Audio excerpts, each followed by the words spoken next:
On your mark. Newton's law of motion and writing.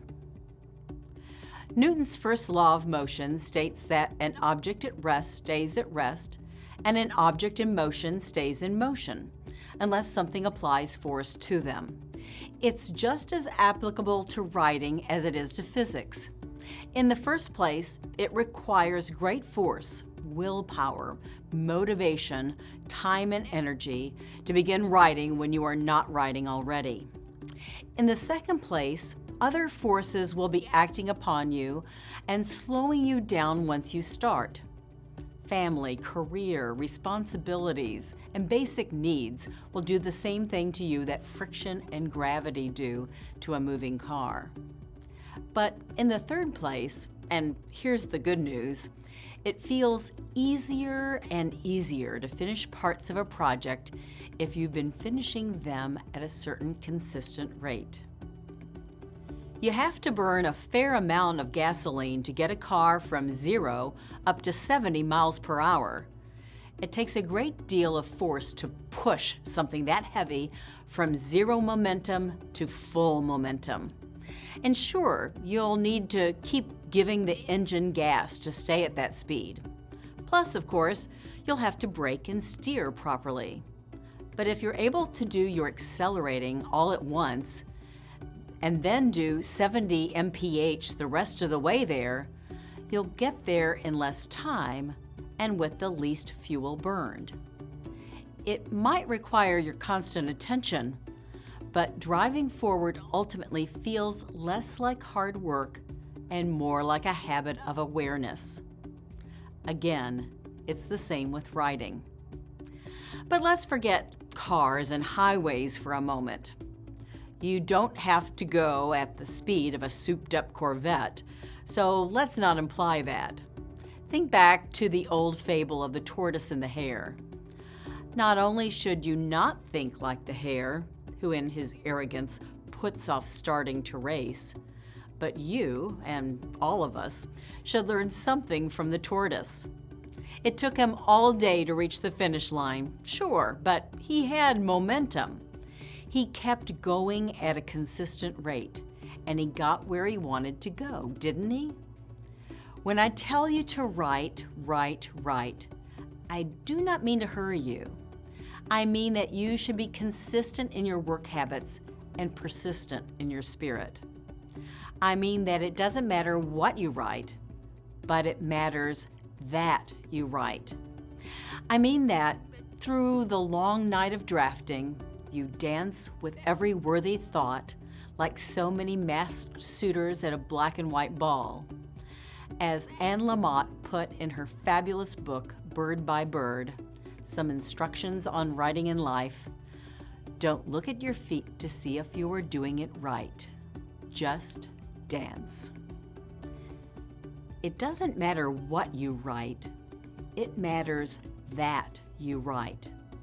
Hashtag blog to book.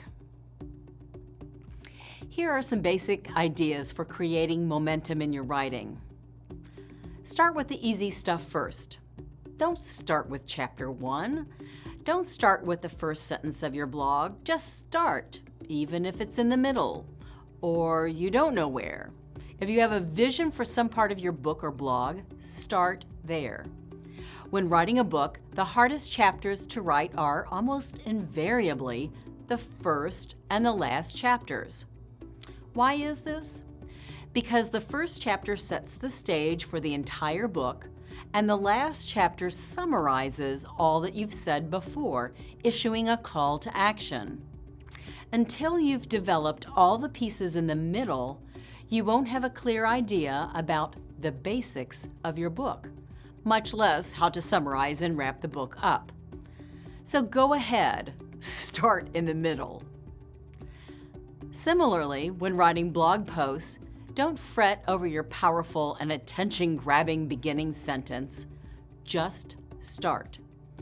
The beginning matters, but you can jazz it up later. You may even draft the perfect opening line while working on the second paragraph. Dance in and out of your outline. If you've created a solid outline for your blog or book, then you can pick the part of your outline that you see most clearly and begin there. When you run out of steam working on a section, jump to a different part of the outline that you can also see clearly. See, you're making progress.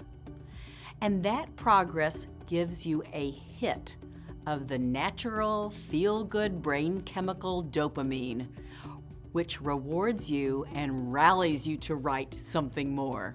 Watch for roadblocks that slow you down.